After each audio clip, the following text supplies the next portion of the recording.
You're listening to Too Much on Her Plate, the podcast for smart, busy women who are tired of running on the hamster wheel and are ready to create freedom from overeating and emotional eating. I'm your host, clinical psychologist, author, and a smart, busy woman too, Dr. Melissa McCreary.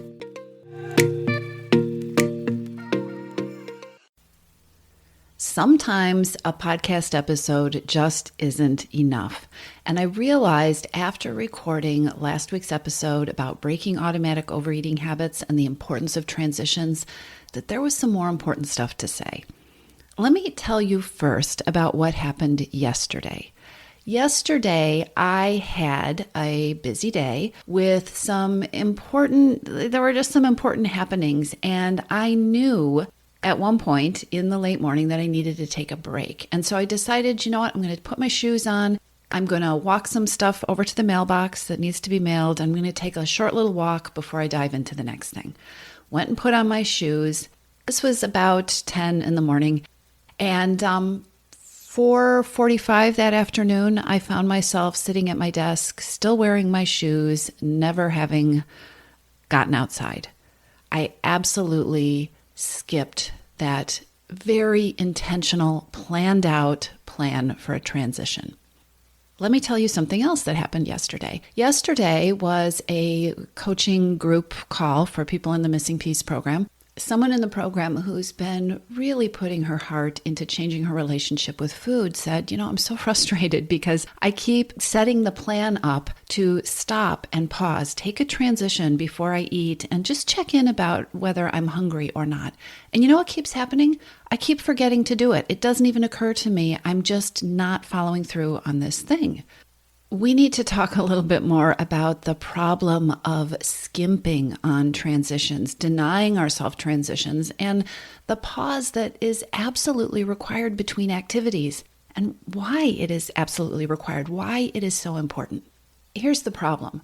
We're wired to keep going and to keep doing. I think this is especially true if you are somebody who's living with chronic stress or overwhelm or in a state of constant busyness. Your thoughts, your brain is going to default to what to do.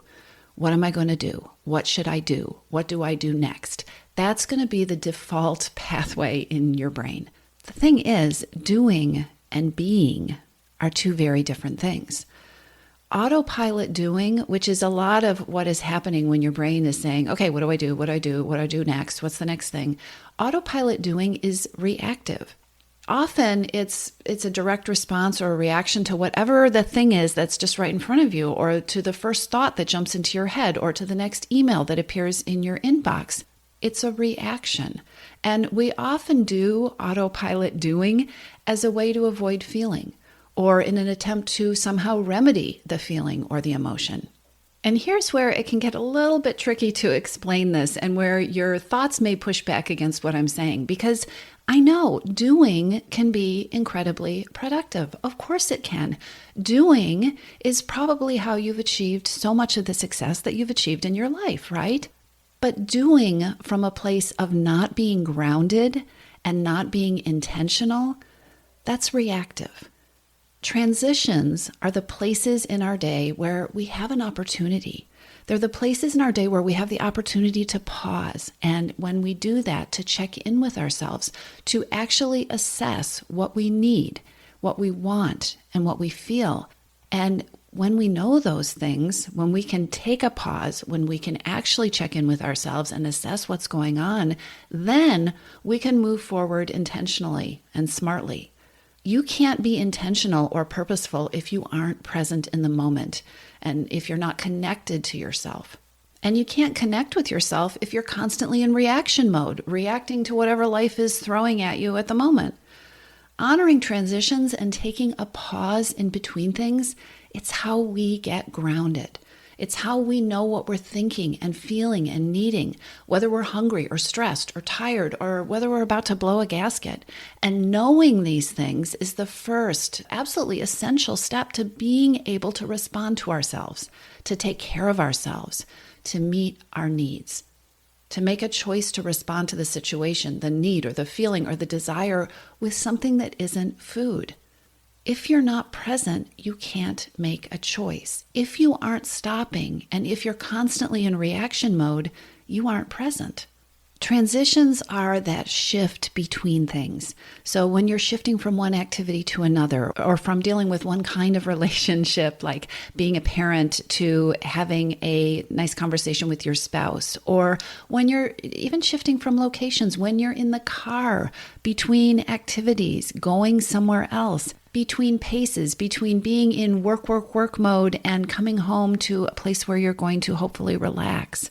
Transitions are the opportunity, that space in between things, that's the opportunity that we have to come back to earth, to come back into our bodies, to remember that we're more than a brain or a head full of thoughts and to-do items. Transitions are our opportunities to reconnect with our humanness and to practice self-care, to make new choices instead of just barreling straight ahead and eating and acting on autopilot. Here's the thing, if you're out of practice with taking transitions, they won't come naturally. Pausing will feel awkward or wrong, like you should be doing something. Or like that member in your missing piece, you'll be frustrated because you keep absolutely just forgetting to do it. You're forgetting to stop and pause and pay attention. And stress and overwhelm and busyness can make it harder. But just like you can work on something like, building up your core strength by doing a plank and doing it for a few seconds more each day, you can also gradually increase the strength of your pausing muscle.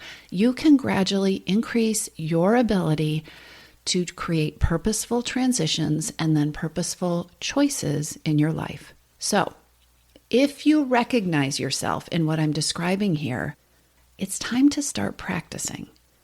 Practicing pausing.